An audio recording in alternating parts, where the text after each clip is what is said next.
Hello and welcome to a special episode of In PS We Trust, a PlayStation podcast. My name's Davey, and joined with me, as always, is the fine wine himself, Mr. Philip Hoy. Evening, lads. I'm just doing normal ones from now on. I might spice it up sometime in the future and catch you off guard, but for the time being, I'm just going to do normal introductions because you quite liked it on the previous episode. I did, but now it's feeling a bit anticlimactic, you know? So You were waiting for it, were you? I was. Well, yeah, put a bit of effort in, mate. Bit lazy, I reckon. And Spencer, the boy wonder himself, welcome. Yeah. Thanks, mate. Thank you. Well done, Spence. Represent. I appreciate that. Thank you, mate. Really do. So, guys, you're probably thinking, what are we doing back again? We only recorded our main show yesterday and did the main draft edit today, ready for tomorrow's release. And listener, you're probably thinking, triple dose of content in 1 week from In PS We Trust, a PlayStation podcast, my new favorite PlayStation podcast of all time. Well, you're goddamn right it's a triple. Because not only have you had the normal episode go up on the Wednesday, our reactions go up on the Tuesday night / early morning Wednesday, but now you're on the Friday and you've got another dose. And this is the pre and post show for the State of Play. So we have not seen it. It happens in approximately half hour. So we're going to do our pre-show, where we normally run through our safe possible crazies. But it's also where a number of you have left questions which we couldn't quite fit into the main show, which just went up earlier in the week. So we thought we'd be a bit clever with it and introduce those into the pre-show. So if you're listening on Spotify, Apple, wherever you consume your podcasts, I'm really hopeful that you've enjoyed the extra little bit of effort myself and the lads have gone through this week to provide even more bang for your buck, even though you get it for fucking free. So, put our ratings on, you son of a bitch. Now, let's dive into this, lads. We got two questions first up, and I want to run through these before we get to our main show. So, the first one on here is from Lurian, right? And he says, Jeff Grubb, correct again. What score is that now? Undefeated? Well, Lurian, let me just say yes. Yeah, he is undefeated. And I didn't even want to put in the rumor has it jingle for the State of Play, because as I said last time that you got something right, I just blindly believe everything he's got. Do I still have that bet open about Sly Raccoon being announced? And if he's wrong, it's going in the anti-Jeff Grubb category? Yes. Yes, I do. And hopefully, to God, it doesn't get announced today. Because if it's a double whammy for Jeff Grubb being right today, I don't know what the fuck I'm going to do, right? But yes, yeah, he is undefeated. Well done, Jeff Grubb. You got better context than we do. Fucking good one, mate. Good one, Jeff. Damn him. Damn him. Now, I was waiting for him to get something wrong because we could have another bit of banter over Twitter with him. Because last time we called him out over something, didn't we? And we posted a rather funny thumbnail where it wasn't actually a picture of Jeff Grubb. I think it was a writer with exactly the same name. And I think he's got mistaken for him in the past. So it was quite funny that we put Davey versus Grubb in our thumbnail. And we got a nice bit of back and forth from Jeff. He was a very nice guy in the end. And we were waiting because we were discussing what image we were going to use next for him. So I've got a couple ready. So if he ever does slip up, you know that's going in the thumbnail. Well, I'm still tracking him. I don't want to give away the score just yet. It's getting a bit embarrassing. I want to get one on the board first, okay? So, have a guess if you want. Write in to X or Discord. Let us know what you think the score is, and I may confirm it. Lurium goes on to say, he's glad to see that VR2 will continue to not miss a showcase State of Play like some make out it would, and this is because Sony have already stated that VR2 is going to be there. Now he says, his question today is, what's your top 3 games this year as a gut check, and what do you see winning Game of the Year? We only have 2/3 months left. So we'll go around in order. Give us, so far, your 3 games, and we don't have to, we don't have to really go around in a proper circle with this. We're going to be doing that enough with our actual predictions today. Give me your top 3, Spence. What are your top 3 games of the year so far? It's a bit hard to say, because as much as it's been a great year and all that, I don't feel like there's any that have absolutely blown me away. Like, whereas when Ragnarok came out, it was like, yeah, sure thing. That's 100% number one. I don't feel like we've had that this year, really. Do you not? No, not at least to the same level. Oh, right. I get you. So for my Interesting. For my number 1 game of the year. Starting at number 1. Wow. Oh, that's very anticlimactic, isn't it? Start at 1, work down to 3. He starts the ladder at the top and works his way down. What an absolute renegade he is. Go on then. Give me your number 1 then. All right, now fuck you, boy. I'll go number 3. Sod it. It's not out yet, but I've had the pleasure of playing it thanks to the beta. I'm going to say Call of Duty Black Ops 6. I think that game is going to slap tits. Multiplayer is exceptional. Campaign's going to be great. And zombies. It's going to be the most bang for your buck this calendar year. And I think it's going to absolutely slap. Oh, nice. Okay, then. So, fair. I mean, it's a brave choice, but with the time that we had in the beta, I can't disagree with you. I think it probably is going to make it into our top 5s when we get to the game, our game of the year discussion, which we always do a top 5 and HMs. I can see it being in there. It all depends on that campaign, though, for me. Yeah. And if that does rise to level, and if zombies manage to pull it out of the bag, because we've had so many years now of Duff Zombies, that you hope against hope that there's going to be a bit of meat on the bones, of the zombie bones, right? I hope so. They've confirmed it's going back to round-based, and they've confirmed that now, unlike prior iterations, you can leave and save your progress. Oh. And come back. So it's like in Returnal how you save. So you get back to where you were, but then if you die, it's gone. Oh, wow, that's good. That's awesome, actually. Sick. Oh. What excuse am I going to use to the missus when I'm up till 4 a.m. now? I can't stop, love. I'm on, round 50 of zombies, She doesn't have to know about that feature, does she? That's true. I don't think she listens to the show very often, so I think we're safe. There we are. Any thoughts on that one, Phil? Well, I'm yet to play it, unfortunately. I wasn't invited to your little soiree away with Joseph Thomas on that night away you boys had. So, unfortunately, I haven't had as I said, the pleasure of playing the game yet. But undoubtedly, COD is a behemoth when it comes to gaming these days, and it always graces the top 10s of most people's lists. So I've got very little doubt that it's going to feature, but probably not topping the list, because I'm never a big fan of the Call of Duties. So I think it'll probably end up middling in our list because of that, because I won't be rating it as highly as you boys. That would be my prediction. But we'll see how it goes. I'm going to get it. I'm going to enjoy my time with it. I'm going to enjoy some zombies with you boys. And you never know where it's going to land. But I think my prediction, based on the history of COD and how I've enjoyed things, probably not going to enjoy it as much as you guys. Fair. Absolutely fair. So give us your number 2 then, Spence.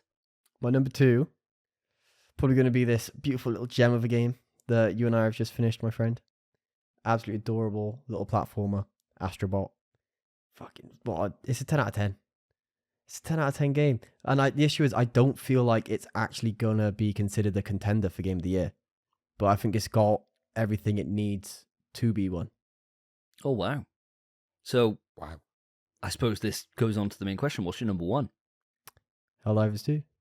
Yeah, boy. Come on, baby. I was going to say Quidditch Champions, come on. But nah, Helldivers 2 has to be. It took the world by fucking storm. The only way it doesn't is if everyone just factors in the PSN bullshit, which isn't even a part of the actual game. That's the thing. There was just negative reception. Other than that, it's just an absolute smash hit that no one expected to come swinging in as large as it did. Everyone was playing it for a while. Everyone. What a game. And I want to go back to it now. It's sick.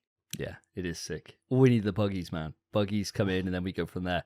But I'm sure, Mr. Hoy, and the reason why we haven't dwelled too much on these games, I'm sure they come up in your list. So would you like to give me your personal top 3? Start wherever you want. Start with 2 if you want to go nuts. Well, yeah, I'll start in the middle of the ladder, seeing as we're talking about Helldivers, because it comes in at my number 2.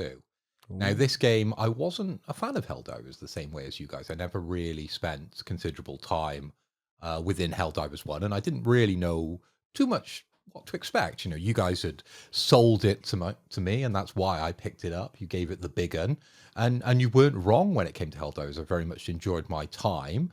But yeah, I don't think it would be my game of the year, because there is a very charming game, which Spencer has mentioned, which, in my opinion, betters Helldivers in a lot of aspects. Obviously, they're very, very different games, but I think Astros just has that je ne sais quoi that is unmatched to Helldivers. Helldivers is a 9, Astro's is a 10. So that's why Astro comes in at number 1 and Helldivers sits second place on my ladder. Wowee. So are you going 3 or well, I suppose you've already told us you want number 1 now with Astro, right? So where are you going for your number 3? I'm going to take a nosedive off the top of the ladder now, all the way down to the bottom. And where we started at the beginning of the year with Prince of Persia. I think that it was an outstanding experience. And I think our experiences with them now, Davey, are quite different. I think I sold it to you. I gave it the big one, the same as you did with Helldivers. You got Prince of Persia now on the portal and you've been playing it. But I don't believe you've enjoyed it as much as I did. But I couldn't put it down when I got into that experience. And I very much enjoyed all my time with it. And that would come in at my number 3 so far this year. Fantastic choice. The issue with me with Prince of Persia is I'm just too early in, you know? Like, I've only just got the ability where you can, like, freeze time almost, and you can, like, revert back to yourself. So I'm still experimenting with how that power works. And the issue is, it's goddamn National Terry Day today. And I haven't even had a chance to play my boy Terry. There's been too many experiences that are getting in the way of me really delving into Prince of Persia, but I'm sure I'll have it done by the end of it. And that's why it's not appearing in my list, in my top 3 today. And my top 3 is actually really hard today. And I'm very much in the mindset that this could change anywhere. Because I want to say Crow Country will come in at my number 3. Oh, I really do. And I think it may well do. I think I'll be amazed if it doesn't make my top 5 by year end. Right now, though, my number 3 is going to go to Pacific Drive. I can't stop thinking about it. I really can't. Even now, I've platinumed it, I've done everything. They just announced a fall update, and I want to go back.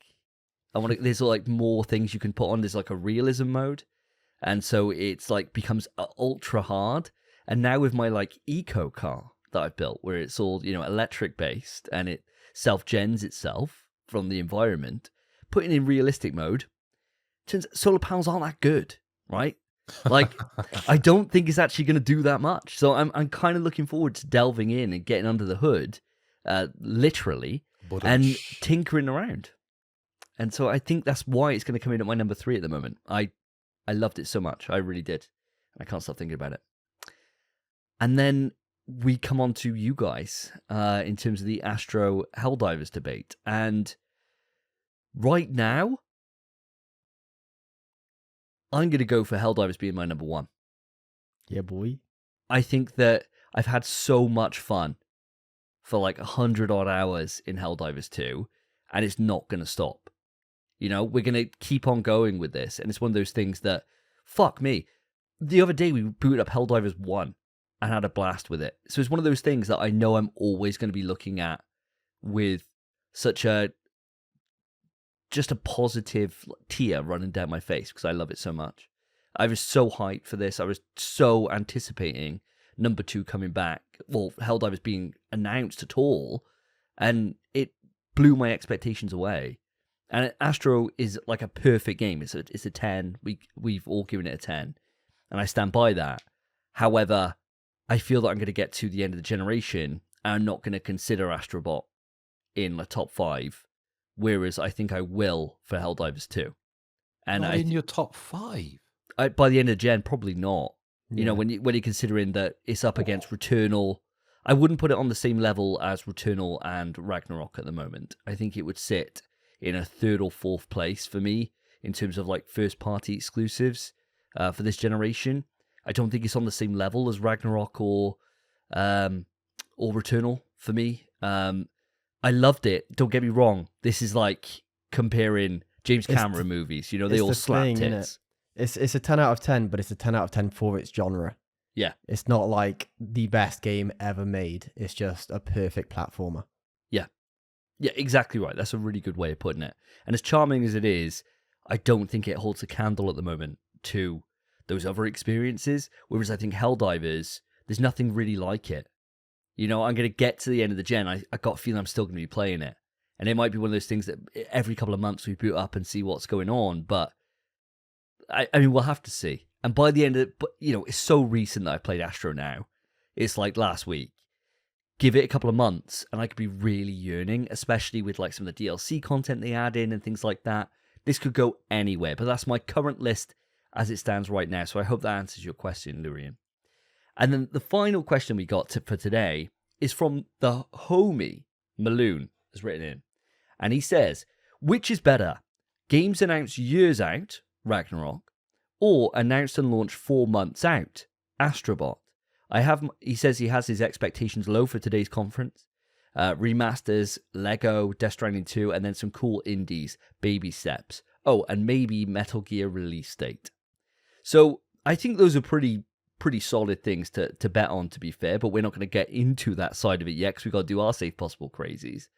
I want to ask you guys, what do you think's better? Games being announced years out or announced and launched in a short period of time, i.e. Astrobot? Spence, what do you think? I think they're one and the same. I think it depends on the caliber of the video game. We know that Astrobot wouldn't take as long to create as Ragnarok. So if they announced Astrobot 4 years out, or however long before releasing it, we'd think, what's taking them so long? Whereas Ragnarok is this 80-hour massive masterpiece of a video game, which you expect to take that long, and you're able to build hype all the way. As great as Astrobot is, if they just showed... They can't make that many trailers for Astrobot. They can't be shown in the same way. It has to have a shorter kind of media cycle, I feel. I would generally prefer probably a shorter time between announcement and release, as I imagine everyone would. But then for those masterpiece games that take years to create, you want those long timescales, because the speculation and the hype is part of what makes that game the masterpiece it is. So I think it really depends on just the caliber of the game, and I think they go hand in hand, these two kind of time schedules. Absolutely lovely. Lovely way of phrasing it, my friend. Lovely way of phrasing it. And Mr. Hoy, where are you going on this? I agree in part with Spencer that they both got their place. But me as a consumer, I like not to be holding on too long for my releases. So I would like the more quicker, months out kind of announcement of games, because then I'm not just scrolling on Twitter weeks after months, looking for information, looking for tidbits. And then, of course, that cycle of, comments and negativity starts building as soon as you hear something that maybe people don't agree with. And it can really get games down before they've even launched. There's been many examples, and I've only got to look back to Concord as a recent example of how, a game that had so much potential got killed before it even came out, and a lot of people didn't give it that chance. Now, if Concord had the couple of months just before the announcement, and it was a little bit quicker off the mark, I think they would have had less time to build up that negativity. But when you've known about something for a while, and maybe you haven't heard a lot about it, because in Concord's situation here, you didn't hear a lot about it in its first sort of announcement. So yeah, for me, Davey, I think months out is probably the best one for me, because I'm not holding on, searching around Twitter for too long, and that speculation, as we talked about, when it comes to games, in my example, just like Concord, it builds, and the negativity can really crush a game before it's even had its chance to sort of spread its wings and sort of fly. And I think, yeah, very much the quicker release for me. Fair. I am siding more towards Spencer's argument on this, and the reason why I am is because I think it all comes down to prestige. And I might be just wording the same thing differently than Spencer's already said. And I don't mean to, but I really just want to get this point out there. That when you've got and there's limits to this as well, mind you. There's limits, right? Elder Scrolls, for example, from Xbox is a fucking joke at this point, right? Because that's been like a decade since announcement. That's too long. But if you're talking like a 2-year announcement period as a max, right? I think that works with something on the level of a God of War. I think it really does. Or like a Spidey or something like that, right? That's going to fucking move units. I think that works because all you have to have that fucking, they win this conference is just them show up. And that's enough to build like, oh, fuck, like we're coming back with this. And that moment that like launched the PS5, where it just had like Kratos in the shack, right? And you just had like the hammer for fucking Thor. Like, where he's just sitting there in the cloak on, just by the fire or whatever. And that was just enough. You're just like, fuck. Like, I want to see more of this. Like, I'm so fucking in. And if you didn't have those moments, if it was like that and then 4 months later, I mean, would I be fucking blowing my fucking load every way? Of course I would. But to have that and then for it to trickle through and have like 5 or 6 different pops that it has at different conferences where you see more and more and more, and it just builds anticipation and just hype levels, which just can't be matched. I think there's something to say for that just works, right? And there's a place for it. However, when it's an unknown, and kind of on the same line of what you're seeing with Concord, it's a little bit trickier. If you can't say like a brand new IP. And okay, well, I'm going to kind of undo my own point here. If it's from a studio that is renowned, like say Naughty Dog, they can do it. They can come out and say we got a brand new IP. Well, think of Marathon, 2 years out. Bungie. Yeah, that's fine. I think that's fine. But if you got a total unknown coming out of the woodwork, no way. Absolutely not. Like, no chance. I think then at that point, you're better off going for the shorter, sharper release schedule. And it's nice to have little surprises in there. I think that's what keeps video gaming interesting and keeps a podcast like this, on our toes all the time. But, yeah, I think it's a bit of both, Maloon. But I hope we've answered your question there. Now, guys, we got about 10 minutes to go for this, so we're going to rattle through these. Safe possible crazies, going around in a circle, starting with the youngest first, always ending up with me on the short end of the fucking stick here for some reason, because I'm the fucking host. Let's go for it, shall we? Give us safe possible crazy. For those that don't know, we do this every single presentation, every single state of play, whatever it is, conference.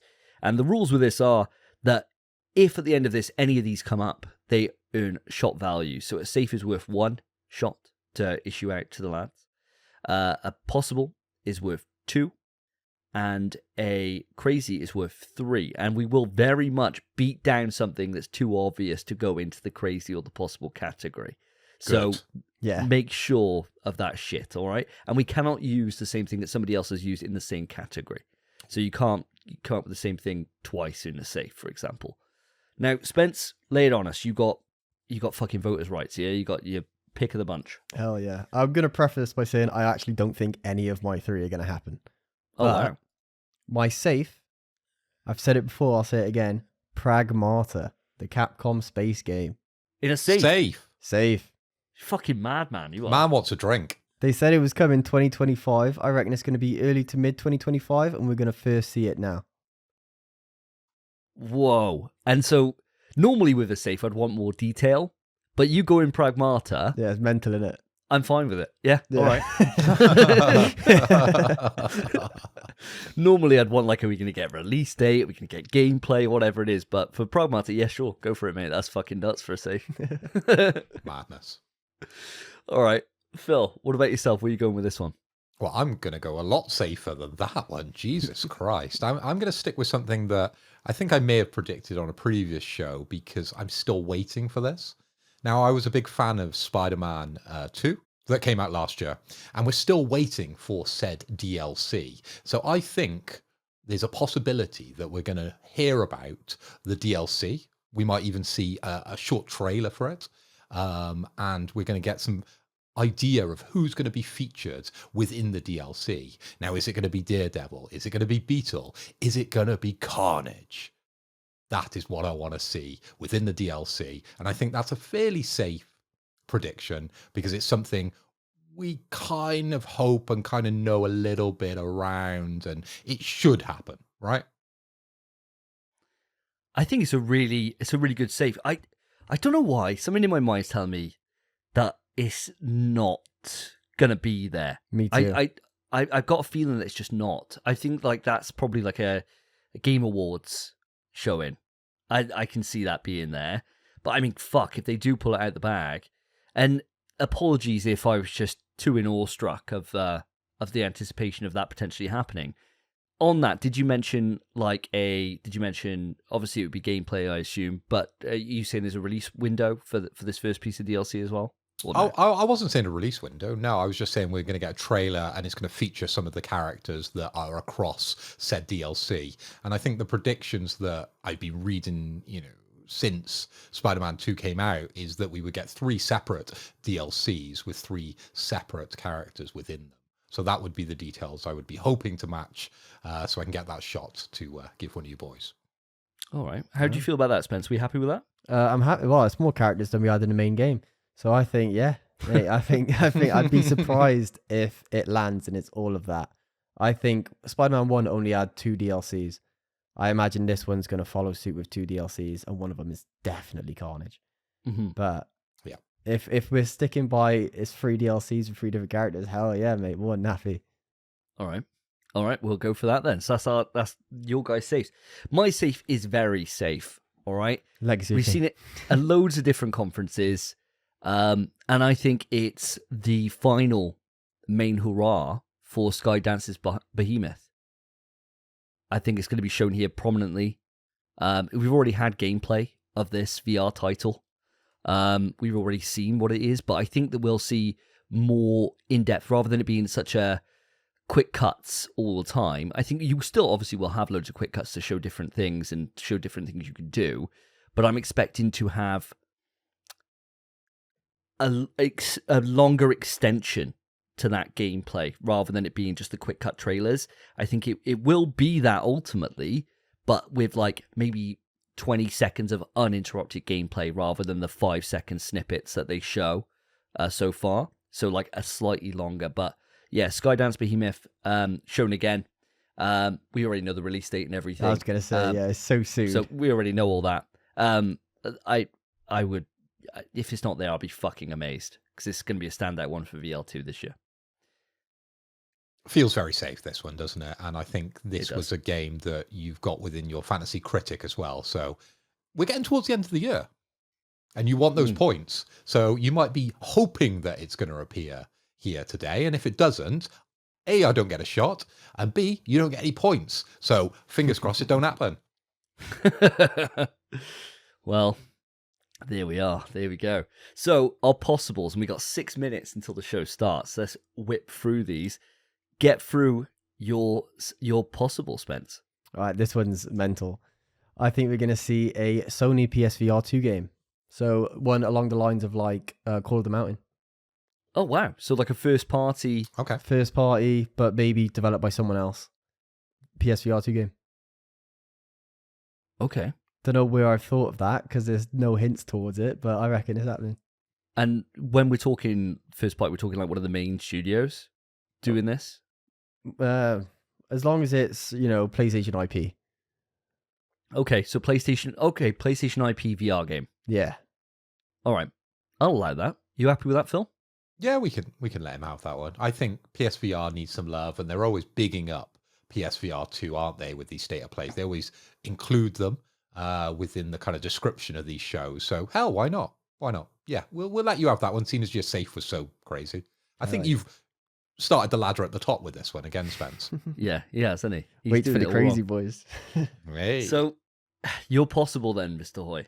Well, my possible is obviously Death Stranding 2. We need the on-the-beach release window with a trailer, and I think the release window for this will be spring 2025. Wow.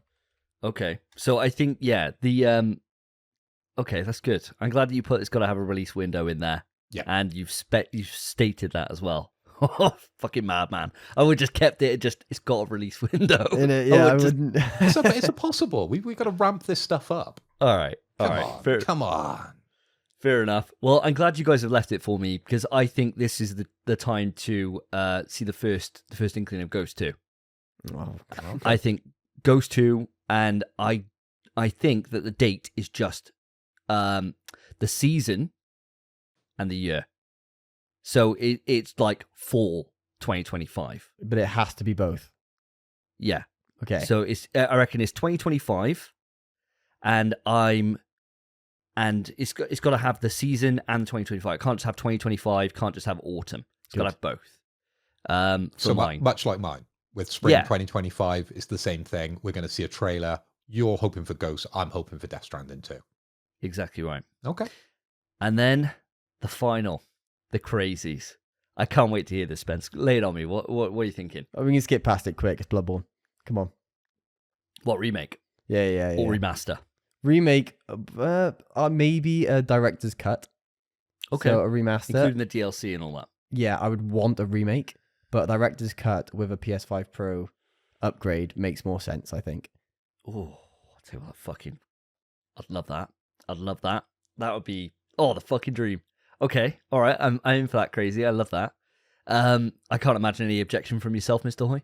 No, go ahead. You can keep predicting this one because it's never going to happen. Yeah. And what about yourself, Phil? Where are you going with this? Well, I'm going for GTA 6 on PS5 Pro. That's what I want to see. Shown here. Wow. I want to see some GTA 6, and I want it specifically to say this is shown on PS5 Pro. Of course, we had a relatively negative reaction to the PS5 Pro. Okay, we got a bit of a boost when we got the 30th anniversary, which people liked a lot, including myself. But I think they need something big. I think they need something to really change people's perspective of the PS5 Pro and really boost those sales. And what better way to do it than with the biggest game that's ever going to be, until maybe GTA 7, GTA 6. Oh, fucking hell. I'm happy with that. More than happy. Yeah. That's a crazy, boys. And then for mine, lads, I think you've got to allow it. Is the button off? It's a spin-off episode. Try it. Yeah, it's a spin-off episode. Don't count, does it? I reckon Resident Evil 9 announced. I was going to have that as mine. I reckon Resident Evil 9 announced here today. I really do. I've got a feeling in my balls. I think we're gonna just have. Yeah, I think that's enough. I mean, do I need to go into any more detail? I think that's pretty fucking crazy to be here. But I think RE9. Is that PS5 Pro? It would PS5. It'd probably just have the Pro little sticker on it or whatever. But I'm not even really expecting to see gameplay. I reckon it's going to be like a pre-rendered cutscene almost. Yeah, definitely. Or just voices or something, and you won't know. I'm thinking about like the RE2 trailer, like that trailer was just like a rat that gets squished. And then RE4 just had a zoom out of like Leon's back, and that was it. Yeah, exactly. Something like so that, I think it's along that level. But RE9 announced today for my that'd be my sick. crazy. It'd be fucking nuts, right? What a show if all these come true. Fuck me. If all of them came true, it'd be insane. It would have to be an 11 out of 10. Fuck me. Well, we're on that precipice, so we are going to be ending the pre-show here. For you listening on audio podcasts or on YouTube, you're going to see a hard cut right about now with a little beer pull, and it will go straight into the post-show. So I hope we enjoy the show as much as we are hyping it up to be. Catch you soon. And we are back. The showcase is over, and we are now sitting here pondering what we've just witnessed. And lads, we're going to go through this like we normally do in terms of shag, marry, kill. But first off, before we get there, I want to get your thoughts on the actual showcase itself. So Spencer, I'm going to come across to you first. If you can give me your opening thoughts and a rating, if you don't mind. Okay, so opening thoughts and the rating. Opening thoughts, it was just good. Like the pacing of the whole thing was phenomenal. The first game that showed up after the Astrobot DLC was just like bang, here's the game. Here it is. As soon as it finished, bang, here's another one. So fast paced, love it. So many games, and honestly, there were so few misses for me in this that I just I think I have to give it an 8 out of 10. It could go higher, but none of the predictions were there, you know? None of the like massive hits were there. It was just a really, really strong state of play.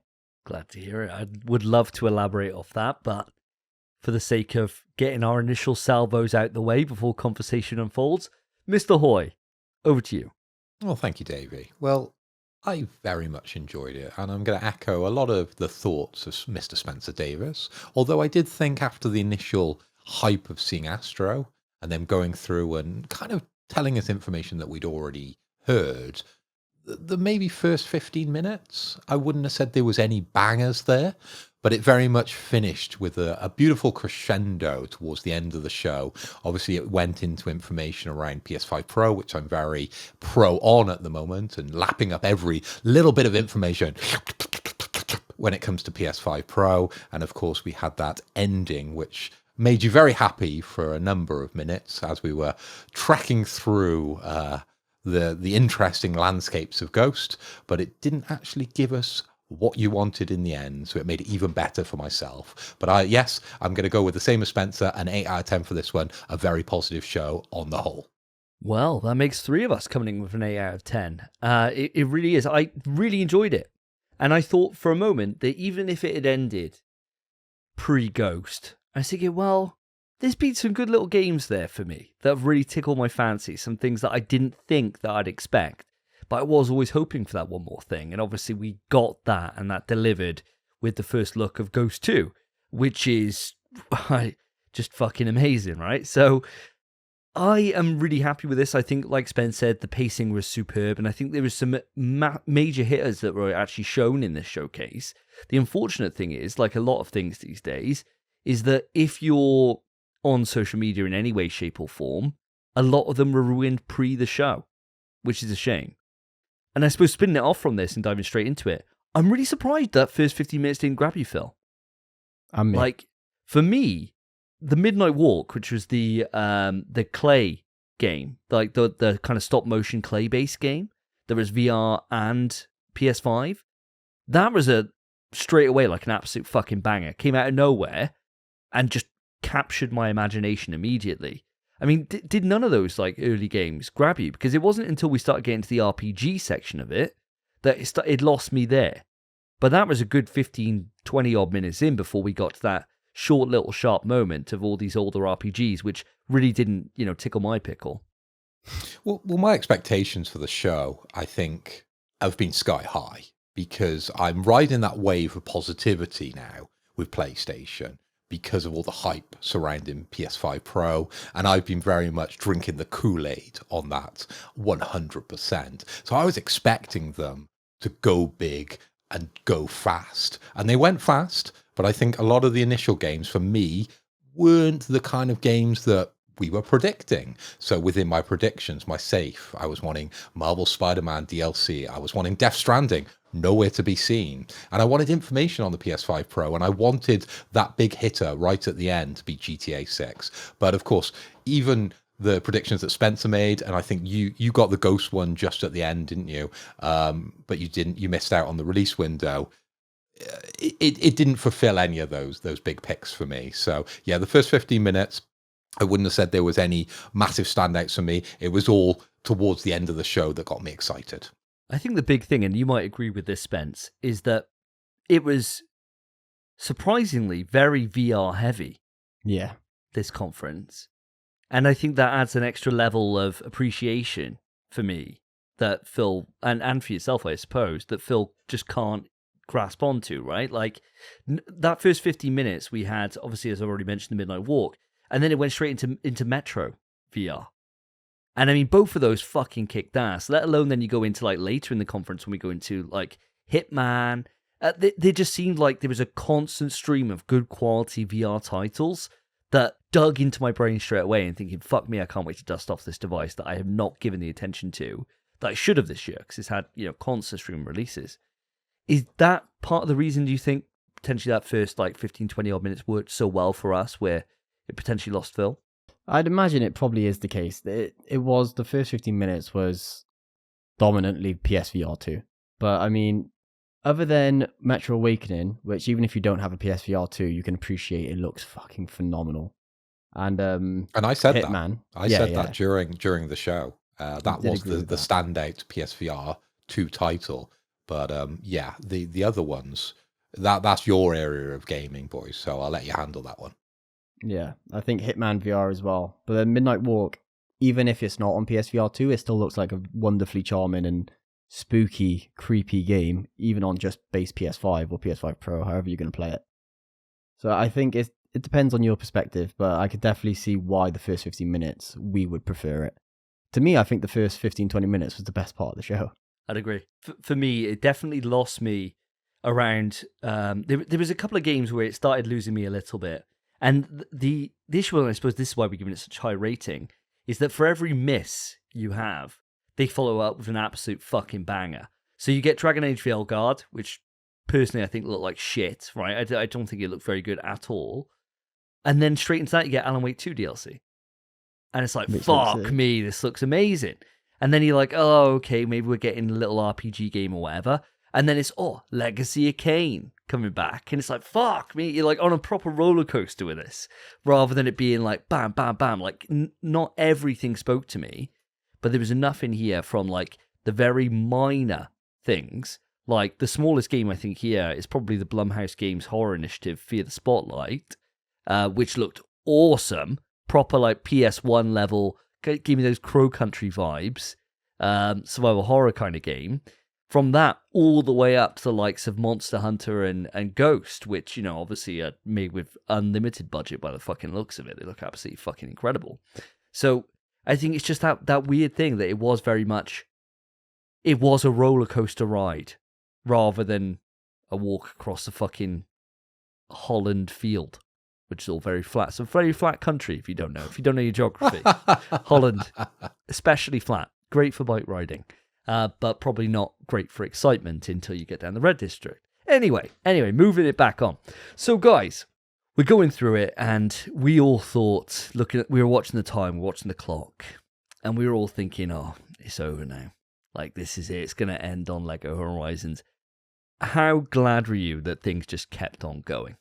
Yeah. Very glad. As soon as we kind of acknowledged how much time was left and that Horizon opens, for one, I was pissed as well because I'd have preferred to have seen the Horizon remaster, which already pisses me off, but I'd preferred to see that over Lego Horizon. And also, I'm just livid that they're both happening at the same time. We've already got Horizon. We've already got a PC port of Horizon. We've already got Horizon 2. Now we're getting Horizon 1 again with Lego Horizon. At the same time, we're getting split screen Lego Fortnite. It's too much. I can't be arsed. So as soon as it did continue, and it was that little bit longer than 30 minutes, I was mega thankful. And I was a bit proven wrong about Horizon Zero Dawn. I'm not going to lie. It looked really good. Yeah, I think that'd be a good one to kind of spin off on this. I mean, Phil, you've played through Horizon. I believe, did you ever platinum the original Horizon? Did you go for that play? I did, yeah.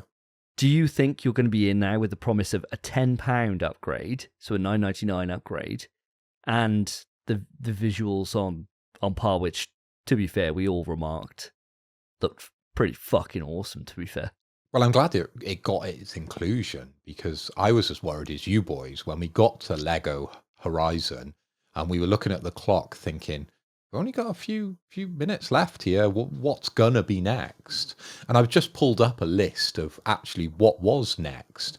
We had the Stellar Blade X Nier Automata on PS5. We had the PlayStation Plus October 2024 with WWE, Dead Space, Doki Doki, Dino Crisis and Legacy of Kain.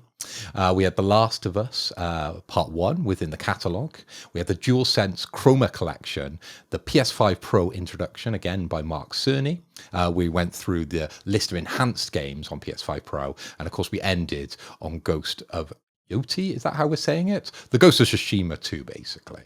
So yes, it very much carried on. And that is why I said that this show was very much stacked towards the end, because those are the big ticket items. I think as soon as you got to Alan Wake, this show got better for me, because as you correctly remarked earlier, a lot of the PSVR titles were at the start of the show. The announcement of getting Horizon was something that we were all like, last episode, we were all just like, oh no. Oh, why bother? Like, this is such a waste of time. Not going to be interested, blah, blah, blah. As soon as they say it's 10 quid to upgrade, it's like, oh, actually, it's not bad, is it? It's not bad, you know. It's not bad.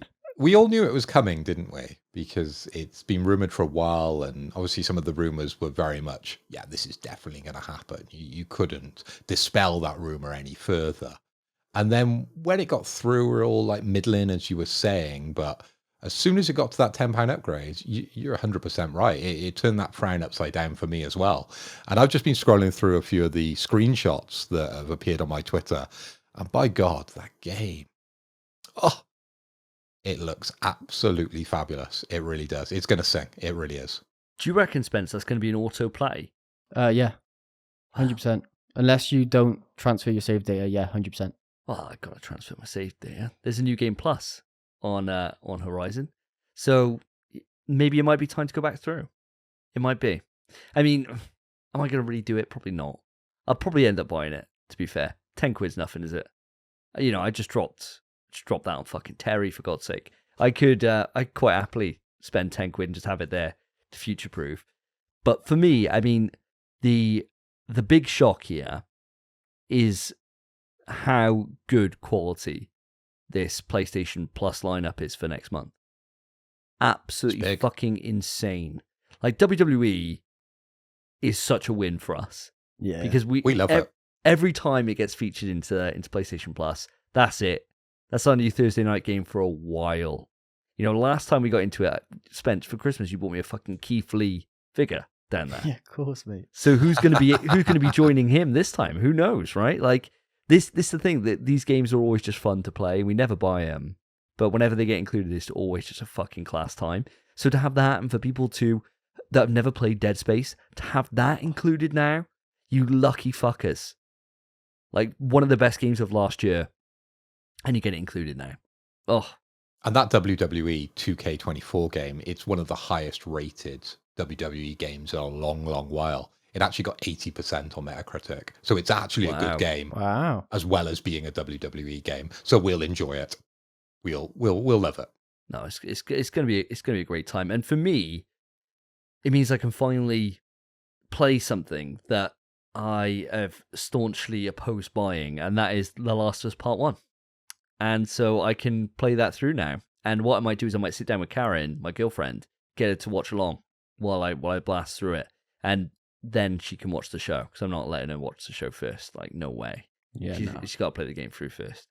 Yeah, I think that was a really nice surprise, and it was just kind of like mentioned off the cuff, Last of Us Day, couple of days time. Oh, enjoy Last of Us Part 1. I was like, oh, fucking yeah, cheers, I will.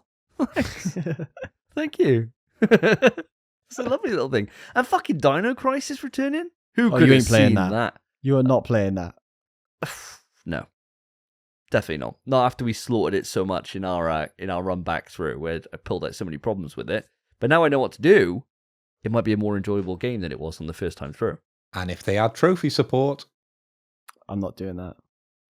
Not a chance. It could be. You need a guide just to beat the game, let alone to do the trophies as well. No, you need a pad and paper, just like we used to do on PS1. We used to write down all those codes, and we used to go round in circles and circles and circles, searching all those bloody bodies over and over again. And you swear to yourself, I've checked every single one, and it's always the last one you check. Always. And it's a great feeling when it happens. Yeah, it's a hard game to play these days, Dino Crisis. It really is. But I'm quite glad to see it, and I think having things like the rewind feature that you get in the Classic Collection would make this a lot better, because then you can run around, find that body, take forever, use all your resources doing it, and then just rewind and go do that straight away. And that would be nice in this game, because it is frustrating, Dino Crisis, to put it lightly. It's even broken. Someone, yeah, It doesn't work. Yeah. It's a broken game. Yeah. But that's why we love it. Yeah, exactly right. So at this point, I think before we start spoiling some of our Shag, Marry, Kills, let's dive straight in. And I'm going to do something unprecedented today. Spence, you always start off on the Shag, Marry, Kills. I'm actually going to give it over to Mr. Hoy today to start off. And we can actually end on yourself today. That's just fine. Spice it up a little bit, Make it so I'm not just the bitch at the end all the time. Make it so it's a little bit harder for you, Spence. Let's go for it, Phil. Give me a shag. Well, my shag tonight, I think it's going to surprise you boys, because it's quite surprising me saying this, because coming into the show and it being rumored, and we've already touched on this game in our opener, it is Horizon Zero Dawn Remastered. That is my shag. It stood out so much to me. Now, I very much enjoyed my experience with it. Davey mentioned earlier that, yes, I do have the Platinum Trophy for it. And that is, a badge of honor when it comes to a PlayStation game, because I don't Platinum a lot of games.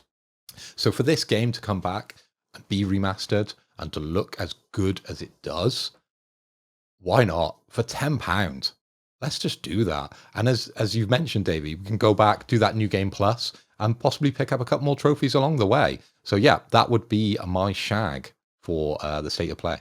Very nice, my friend. A great choice, and yeah, it's definitely going to happen. I'm definitely going to end up buying it. Will I see it all the way through? I don't know. Will I go through all the steps to be able to get the busted ass, cracked ass armor? I don't know. But will I go in and at least savor the opening of that game and see what it looks like? And then maybe put it on the shelf and wait another few years before I'm craving it? That's probably more than likely the case for me. What we didn't get details on was if that included the DLC, because I mentioned on the last episode, actually, while we were talking around this topic, that I've never actually played the original DLC for Zero Dawn. So if that's available within this remaster, whew, yeah, you've got to see it through. I think it was, because I'm sure they showed a part in the snow. I could be wrong, but I'm sure I saw something in the snow, and that's only really in the DLC. So I think you're safe there. Let's do it then. I really £10, that's a steal then, if I get the DLC as well. Yeah, and the DLC is fucking fantastic, to be fair. Sold. Great. Solid. Take my money. So for my shag, I'm in a bit of a dark place, actually. And I didn't think I'd say this, but I actually don't like going second now, because I realised that rather than having the choices taken away from me and it pinning it down, I've now got choice about what I want to include in this shag, and I don't like that. I actually don't like that at all. I might not do this again. I might just go last all the time. My shag on here being the new game that was shown here today from Moonhood Studios and the Midnight Walk. I was really impressed by this. I think it's one of those things that's showing the difference in perspective as well, where you're playing in VR and it's first person and third person on the base PS5. Well, that's how it looked anyway in the footage they were showing. I am fucking in for this. This looks so much like a bit of me. It looks so just creative and not like anything I've seen. I'm so in for this. I think it's going to be fucking terrifying in the best kind of ways. And that is going in for my shag. I'm really interested in this. I can't wait to learn more about this later in the year. Fair play. Is that the Midnight Walk? That's the one, my friend, yeah. Yeah. That game, mate, you have taken it from me, I'm not going to lie. Sorry. But it's all good, brother. It's all good. Because if you're getting it, I get it too. So we'll both be double teaming that bitch. But it's going to be... It looks like it's spooky and creepy, but just not scary enough that I wouldn't play it on VR. It's just right there. And that's just from what we've seen. We might see something in the future, or when I play it, I might be like, nope. Play it on my desk. But I'm, mate, super, super keen for that game. Now, this one definitely isn't the style of game that I would enjoy, and it's a PSVR 2 title, so that's why my interest was relatively low on this. But I'm going to call your bluff, boys, on this one. I'm going to put it out there that you don't buy this game. I think it'll come out, and there'll be too much going on over the next couple of months that this game gets missed. I don't think it was a big enough title that you guys are going to spend money and play it on your PSVR 2 headset. I'm going to call you bluff. Let's put a shot on it. Let's see what happens. All right. Well, it's details later this year, so we don't know the release window or anything like that yet. So I'm happy to do that and put it on the dock. And I mean, yeah, I'm definitely going to fucking buy it then. If it means you get a shot from it. You might buy it because of the bat. But I think that's the type of game that you guys talk up, because it's happened many times in the past. People go back, check the Wikipedia. You talk up these very edge case scenario games, and I never see them appear on your trophy list. So I'm going to call your bluff on that one, and we'll see what happens. All right. Well, I also think the case of that is a shag is, you flirt with it, right? It's not like a day one purchase. It's something you play down the road, a shag. A marry is like the game you're straight on. The shag is when you walk into the club, you cannot keep your eyes off it. You are salivating at the thought of that beautiful woman. I think you've got higher standards for a shag than I do. Yeah, not a chance, mate. There's been some girls where I picked up that grenade, man, and just run with it, And it's and like me, my friend. The last chance saloon, dude. And you're like, well, 3 it's better than using the hand, isn't it? And sometimes it's not. Is it? Yeah, no, sometimes not. Definitely not. And sometimes, you never really feel too guilty over a wank unless you've really seen something bad, right? Depends where you get it. What? The what? Get what? The cum. Oh. that definitely makes you feel more guilty if you get it over, your mum's dressing gown. Jesus, why are you wanking around that? Well, it could go anywhere, can't it? Might just be in the room. No, not that, Mum. What's this? And you didn't mean to get it on there. You were doing it over the other side of the room. Especially worrying if you found out your mum was pregnant the next day. Wow. And then you're thinking, oh no. Did it somehow get inside? Oh, this is... Oh, fucking hell. Move that on swiftly. Move that on swiftly. So, fucking hell.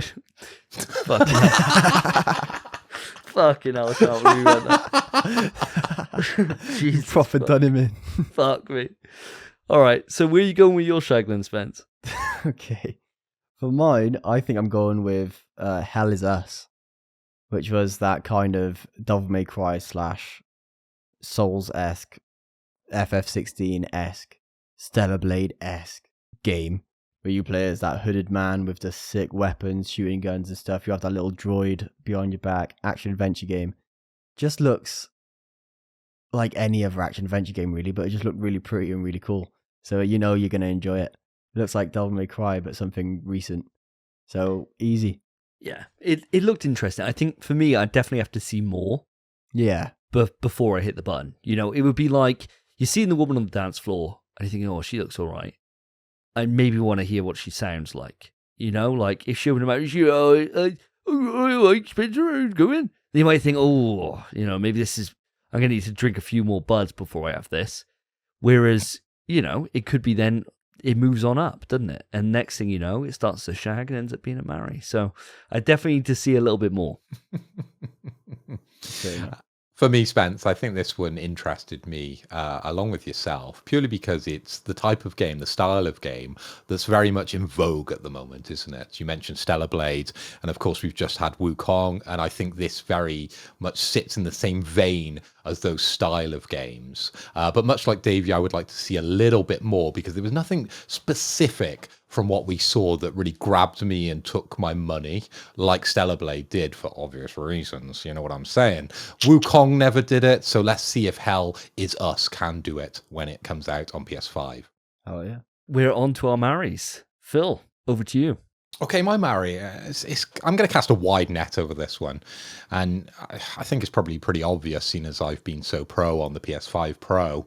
I'm going to go for the introduction from Mark Cerny. It was just really interesting now to actually see that enhanced badge on a bunch of games that I genuinely want to play on the PS5 Pro. Now, we got kind of like an initial drop from Sony, didn't we, a few weeks back, just after Mark Cerny's announcement of the PS5 Pro, and we got a sprinkling of games which we thought possibly could have that enhanced badge, but this was full confirmation, and it expanded that list, didn't it? It included games such as Stellar Blade and games such as, well, I think we knew this one anyway, which would have been Alan Wake, and I really want to play both of those games. And I think where I am with Stellar Blade, I probably will have it completed, but there's that New Game Plus, and to see Eve on a PlayStation Pro, that's going to be good timing. So that would be my marry. I just absolutely love everything that's going on with PS5 Pro. I'm fully bought into it. And Mark Cerny, he didn't need to convince me anymore.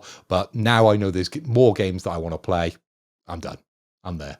Nice, mate. Yeah, I think that's a really good choice. Because it did get me hyped. It really did. And seeing like some other little games in there that we didn't know about before is always hype, right? Especially now knowing that, okay, Horizon Remaster coming out, that's getting the PS5 Pro treatment. I think, oh, it's another reason, right? It's another fucking reason for this 10 quid to go straight down on that. So, yeah, I was really happy with it too. And I thought it showed exactly what it needed to do. It didn't need to go any further. It didn't need to have, especially after we've only just had the announcement of the damn thing, we didn't need to have, like, here's 15 minutes of blah, blah, blah. Like, it was short, sharp, stayed around, delivered the message well, got out. And I think that was exactly what it needed to do. I gotta say, I completely agree with you boys. I thought it was a lovely little presentation of those video games. Again, like I said earlier on in the show, Alan Wake 2 and Demon Souls. Oh, they looked so fucking good. And Last of Us 2, I would play it again if I had a PS5 Pro, because it looked fucking spectacular. Jesus Christ. I'm literally about to finish it now. Once I finish that, I'm playing this right here. And then, if I had a PS5 Pro, I would happily play it again as well. That looked immense. Those games. Oh, what a great selection of games as well. Yeah. Just proper upper tier games. Perfect choice, mate. Well, on to me for the Mari, and I'm in a very tricky spot because there's 3 games that could take this. And I'm going to go for the one that I think you guys probably aren't expecting me to choose, or maybe you are, and that's Legacy of Kain Soul Reaver 1 and 2, remastered. If I hadn't been spoilt earlier today for this would be the standout for the show for me anyway.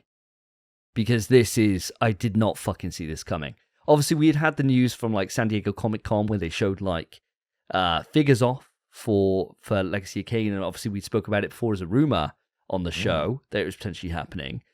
But to see the level of remaster they've done here, where it's the PS1 game, but it's like how you remember the PS1 games to be when they're really not, I think it's just perfect. It's just exactly what you want. It doesn't change the art style or anything like that. It's very, very true to it, but everything's just a lot sharper. And obviously they haven't just done that. They've gone back and really added in extra detail, but they tried to make sure they don't fuck with it. And they just keep it as it is. And to get both 1 and 2 Soul Reaver in here, I would have been happy if it was just Soul Reaver 1. You know? I've never even played 2, for God's sake. So to have that, December 10th, perfect. It's the perfect time of year where I'm going to be round the missus' house, getting things ready for Christmas time, going to be playing on the Portal. What better fucking time than playing a fucking Legacy of Kain game? See it back. Couldn't be happier. Absolute day one, taking it down the aisle. I'm going to smash the fucking shit out of her after that ceremony. Let me just say that, boys. He's going to be pulling down that mask. And he's going to be noshing off. And I'm going to be living the fucking dream. So I can't wait. I'm super, super, super happy to see this return. I've got to agree with you, Davey, because this was a game that I've been anticipating as well. Obviously, you mentioned that we reported it on the show when they released those figures, or they demoed those figures or showed them off at the San Diego Comic-Con. And I was just rubbing my hands together because, like you, I'm an old school fan of PlayStation, and this was my childhood. Playing Legacy of Kain, Soul Reaver. I still have the original cart behind me, and now being able to pick that up in a fully remastered, and as you mentioned, a very well and very, very detailed level now in December 10th. Perfect timing, perfect game, and it's a really genuinely good remaster to come out. It's not one that I just roll my eyes at. As much as I rolled my eyes, probably wrongly, about Horizon Zero Dawn because that game looks stunning, and now I've turned 180 on that game and I'm definitely going to be buying it. This is a genuinely good remaster that I think a lot of people are going to get very excited about. I couldn't agree more. I tell you, I was actually going to play Legacy of Kain 1 on my Mii Mini, my little Game Boy thing. I have it already on there and I was going to play it anyway. Fuck that. You're telling me now I can play it looking even better with trophies? Hell yeah. It's a day one, bro. I mean, you're getting it day one. Yep. Yeah. Well. You can pinch it off me, mate. You can definitely, I'll be getting it digital for damn sure. So. Hell yeah. Beautiful. Yeah, I'll be playing the shit out of it. I think it looks fantastic, and I've never experienced those games. So I'm super looking forward to it. Nice, man. Glad to fucking hear it. Glad to hear the praise for Legacy of Kain on this podcast. That's what we'd like to hear, boys. Spence, if you come back from playing any of those games, you give them a 6, they'd be fucking words, mate. They'd be worth having words. I'm telling you now. Can't have this keep happening to some of the best games on the PlayStation 1. It just can't be happening. This is brilliant because the game Spencer's going to be potentially getting for Christmas will be Metal Gear Solid Volume 1 and Legacy of Kain Soul Reaver 1 and 2. So we're taking you back to the past for Christmas, Spence. Hell yeah. Take me there. I'm down. Take me there. Take me to the past. Well, what about yourself, Spencer Davis? What are you rounding us out on for our Maris? See, I've been thinking about it, and I wanted to put a PSVR 2 title here, but I don't think I can. As much as I think Metro looks phenomenal, instead, Arc Age Chronicles, the multiplayer Dark Souls looking game. Oh, wow. It kind of looked like Monster Hunter, but with fun combat, which is the reason I don't like Monster Hunter, is because it takes the fucking piss to kill those monsters. whereas Arcade Chronicles is the game you thought was Dragon Age. Yeah. And then after looking at it, it's literally just Dark Souls fights with all your mates, and you've all got different builds. What more could you want? And it looked beautiful. The animations were amazing. The graphics were stunning. Bosses looked cool as hell. The character designs were great. What more could I ask for? I think it looks great. Fair dues. I did not expect you to come out with that. I really didn't. I thought it looked really good, yeah. I mean, going into Amari's strong, right? I for me, it's definitely like, I need to see more of this. I need to see like a boss fight, like a full thing. See what we're in for. You know, if I can just go in there with my heavy armor, my big sword, buffs, and start wrecking shit, awesome. Fantastic. And I mean, I imagine that'd be fucking fun, to be fair, with loads of us. It'd be class. It would be really, really fucking fun. It really would do. I got to see more before I'm as sold as you are on it, though, my friend. I'm a little surprised you picked this one as well, Spence, considering the wealth of games that were sort of announced. And I'm just looking down the list, and there's an obvious one which I thought, could have come up in your marries, you boys. I think there's one that we've sadly missed and would have been interesting to talk about. But Arcade Chronicles, again, it's a new IP to me, and I'm sure it's a new IP to many. But you're right, the visuals looked absolutely stunning. And if your assumptions are true that it is a Dark Souls game where we can all join in and kill some medieval monsters, sounds amazing, because Dark Souls tends to be the game that I don't really like being on my own. So I might like being a bit of a team player with this one. I can stand at the back and shoot some magic, help you boys out. It says on the page that I'm on, it says an upcoming Souls-like game with a medieval setting and big scary bosses. The land of Aurora awaits you.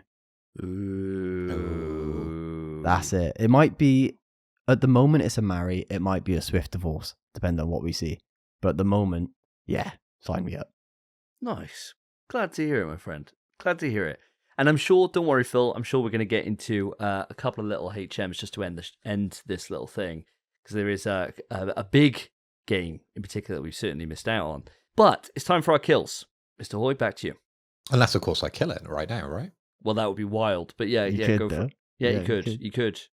Okay, I'm gonna take my knife out and stab right into the heart, and it's a samurai blade. Actually, I've got two, haven't I? I'm gonna stab right into the heart of Lego Horizon, because I do not understand why every IP has got to turn to Lego. Why? Why? I like toys and everything else. I don't have any Lego. Lego was for when I was a kid. I've grown up. Men do not need Lego in their lives. It's a kid's thing. Let's get over it. Let's move past this. Horizon is a great game. We've now got Horizon Remastered. Okay, the second one, there's issues. But potentially we're going to get a remaster, and hopefully they look at the combat as well. We do not need every other game turn into Lego. Please stop it. Now. I'm so surprised you got an agenda against Lego. Hey, Lego. I thought if anyone's going to like Lego, it would be you. You'd be the person I'd imagine that would have, like, I know you don't like Star Wars, but Death Star. Yeah, Lego Death Star or something like that, right? I imagined you would. I'm really surprised. What, were you like a Connects kid or something? No, I had Lego when I was a kid. I just grew out of it. Fucking wild, mate. I can't follow your line of thinking, I'm afraid. I can't enforce it. Because I think Lego Horizon is something that me and Cass are going to really enjoy together. And I think that would be really fun to play through. I can understand if you've got a son or a daughter. And I'm sure I would enjoy it if I had said son or daughter. But I do not. What I can't understand is 40-year-olds buying this game and saying this is amazing. Yeah, all right, yeah. That's wild. I kind of vibe with that. Get excited about it if you're going to play it with a niece or a child. Sounds weird if you're just hanging out with children. But if you are one of those people and you just put that game where you're dressing up as a girl with all the cats following you around and you think, do you know what? This will get more kids to play games. Lego Horizon, then fair play to you. But for me, no. Kill it off. Phil, mate, I could not agree with you more. I think this is so daft. It's also just not a Horizon game. It seems like it's a game they started making and then just slapped the Horizon IP on top of it. What are you doing making roller coasters and shooting at yourself out of cannons in a Horizon game? Sure, it's a Lego Horizon game. But what about it is Horizon other than you play as Aloy and you fight these things? I understand it's going to be different because it's Lego, but they're doing the Fortnite thing of just making it goofy and making it silly. And it's clearly aimed for kids. But kids got better stuff to play, I feel. And there's enough Lego games. We don't need more. Play the new Funko game or something. That looks really good. That looks innovative. This looks daft. And they're trying they're trying to shove every other PlayStation IP into this. So it's Lego Horizon, but then you get to dress up Aloy as Sackboy. Like, where is the logic in this?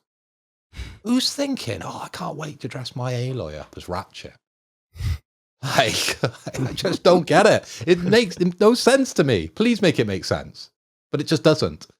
No, it doesn't make sense. I'm not even going to try and justify it either. But I tell you what, after I get it, because I will be buying it for Cassie, and I play it, I'll let you know.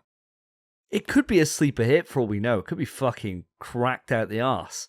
At the moment, it doesn't look like it. It really doesn't. It doesn't look that great at all. And I'm a fan of some of the Lego games. Like, for my PS4, when I got that on launch, I got a Lego Marvel Superheroes or whatever with it. Sure. And that game fucking kicks ass. That game was great. I loved it. I actually really, really enjoyed it. So many references, so many things to pull on from Marvel. But Horizon's got 2 entries. There ain't that much to pull on. No. So I'm surprised that it's getting this treatment. But fuck it. And is Horizon popular with kids? Not now. Wouldn't have thought so. No, but I mean, that's probably their way into all this. Yeah, I imagine. But there's just such a disconnect with it. And don't get me wrong, it'll probably sell gangbusters and have a great Metacritic score, but it's just not for me. That's fair. That is absolutely fair. Well, speaking of games that aren't for me, Dragon Age the Veilguard is getting my kill this time. And I don't think it was even close for me.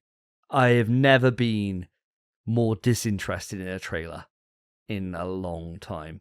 It was boring. And for a franchise that's as storied as Dragon Age is, for it to look pretty rough, pretty much throughout the entire thing, was surprising.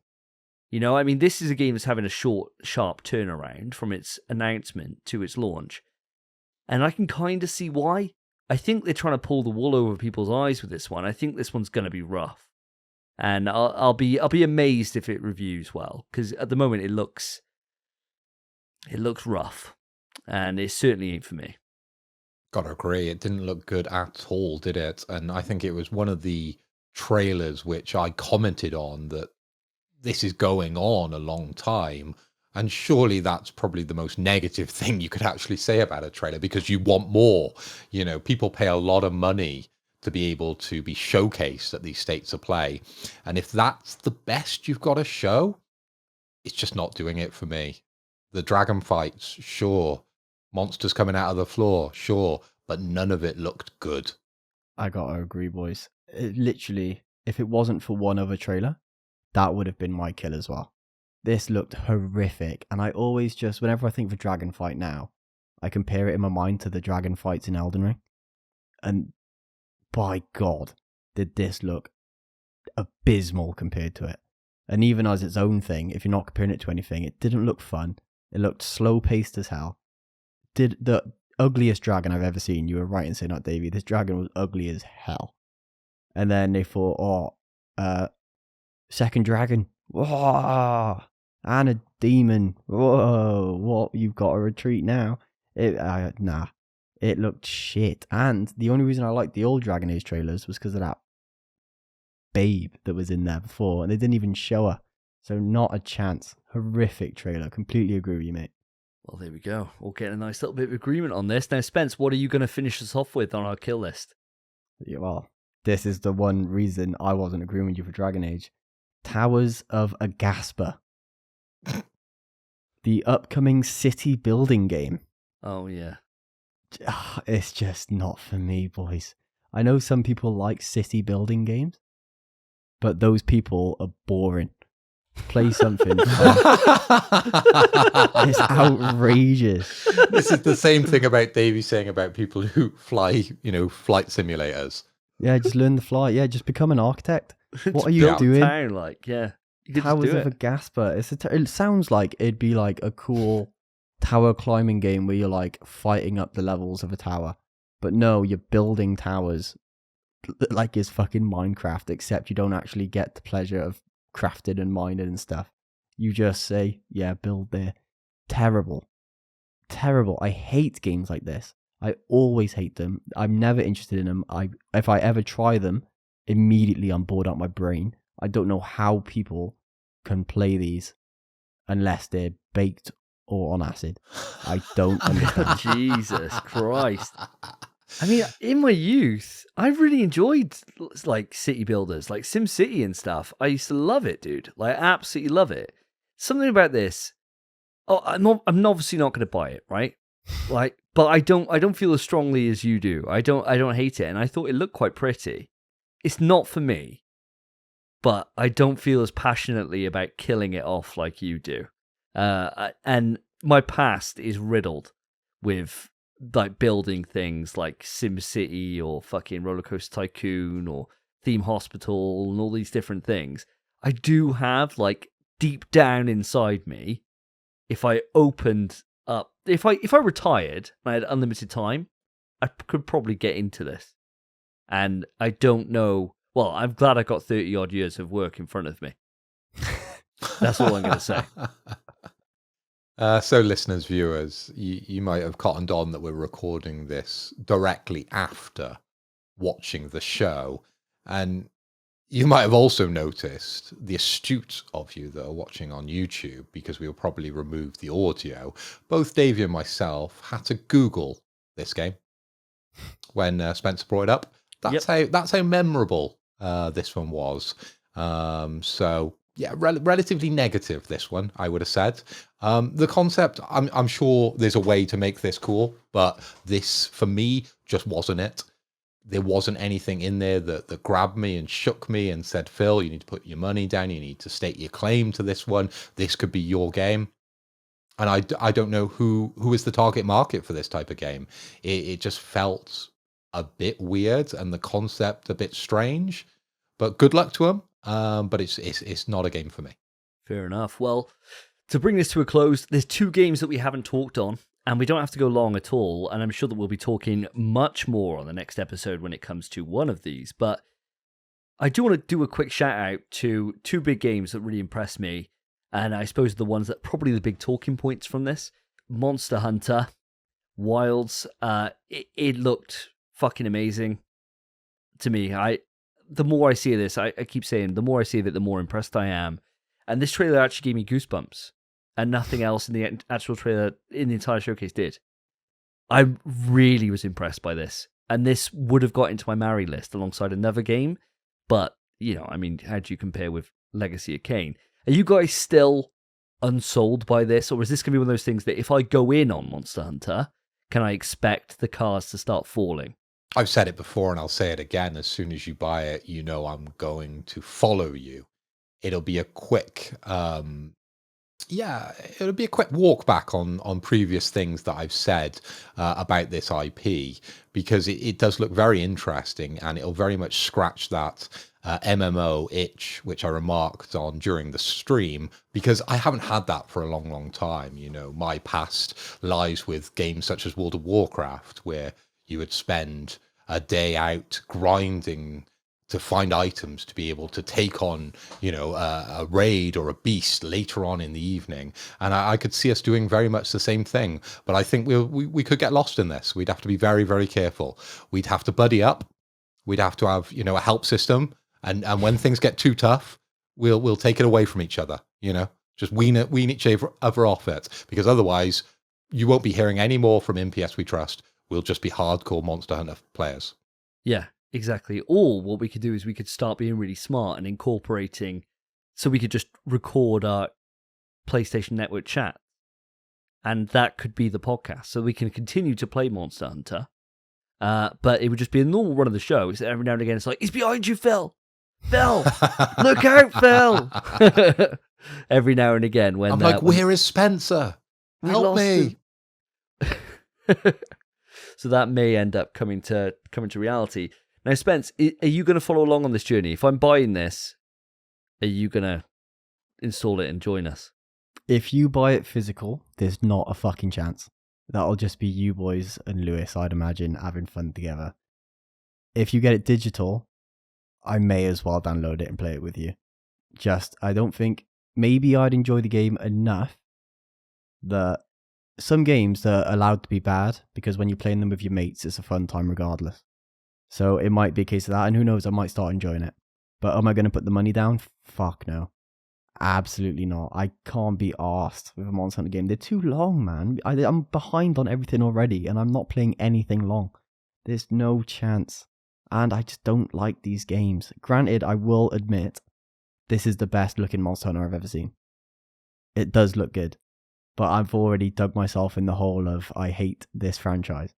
So I can't just step out of it. They would have to really blow me away. And so far, it hasn't blown me away to that extent. I appreciate you planting your feet, though. I would get this game physical, and I think I'd like to have it on the shelf, because I think it's going to be one of those seminal games. But if it means that you can join, then I guess I might have to go digital on this bad boy. But we'll wait and see. February 28th. So we got a little bit of time to walk it back, and we'll see what the release schedule looks like around that time of year. And finally, the big ticket item, the ticket that probably, and I may just be speaking for myself, saved the show and definitely cemented it as an 8 out of 10 for me by this, is Ghost of Tsushima 2, or Ghost of Yotai, coming in 2025. Now, guys, a little bit of news has come out of this, and I'm sure that we'll hear more by the time we get to the next episode. This is set 400 years past the events of Ghost of Tsushima 1. So we definitely won't be seeing Jin knocking about in this game. But you never know. There may be flashback sequences. It could be a descendant. It could be anything, right? How did this game grab you, especially as both of you boys have never played Ghost of Tsushima before? Is this going to be the point now where you think to yourself, I've got to put some time away to be able to see through what is one of the best experiences on the PlayStation 4? Mr. Hoy, going to come across to you.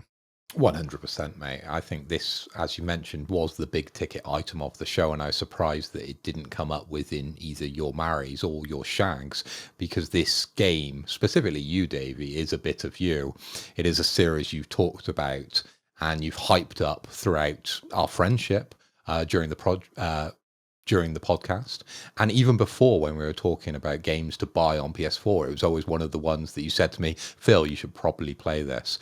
And with a game coming out now, PS5, obviously it's going to be enhanced on PS5 Pro in 2025, so I've got a little bit of time. If I get that window, yes, I will be going back, picking up my PS4, because I've got the Pro set up in my office, so it might be a nice game that I can play on the TV while I'm waiting for emails and I'm working.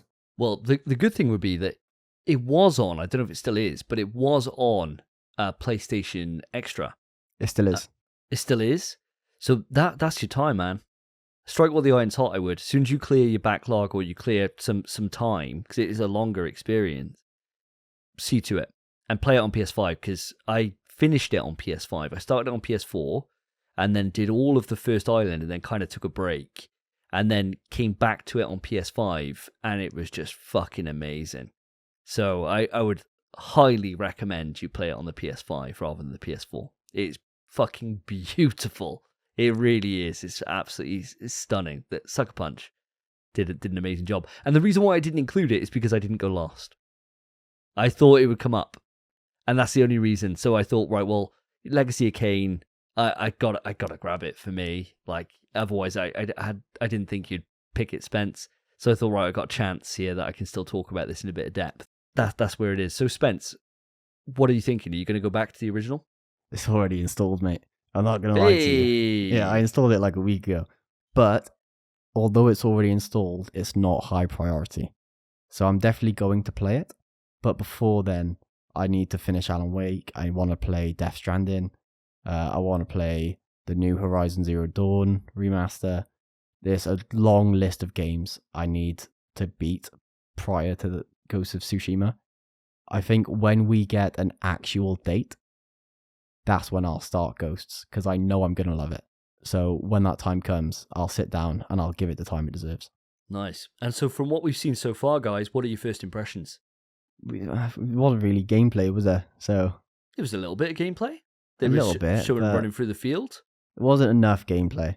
It looked like a prettier version of Ghosts. So I can't really say too much about it. It just looked nice. But once we get to see some actual gameplay, maybe a bit more story, I can give you a better opinion. But I think, yeah, it looks great. It's Ghosts. I think it ticked every box, really. All the things that you would sort of associate outside, I suppose, the main character of the original game, it did for us, didn't it? It very much, went down the list of, cliches when it comes to these style of games, and it ticked them off, and it did them in a very, very nice way. So yeah, it piqued my interest for sure. And having never played the original game, that's a big thing to do.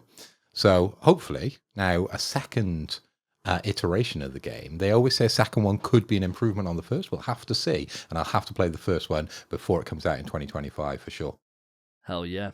Well, guys, that brings this special episode to a close. I hope you've really enjoyed our thoughts and our opinions on this.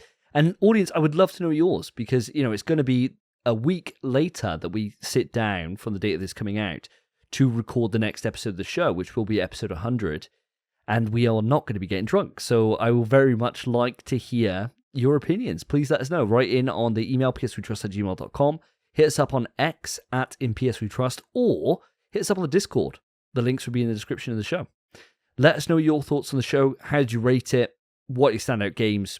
All the deets, and we'll bring them into the next discussion in a week's time. But this has been In PS We Trust, a PlayStation podcast, and we are signing out from our special episode of the State of Play. Hope you've enjoyed it. I've been Davey. I've been Phil. And I've been Spencer. Take care, guys. Peace. In PS We Trust is hosted by Davey, Phil, and Spencer. You can write into the show via our email, pswetrust@gmail.com. Our Twitter is @InPSWeTrust. To find each of us online, follow our Twitters, @SSJDavey, @PhilipHoy, @SpenPie_. Thank you for listening. Take care of yourselves. Take care of each other. See ya.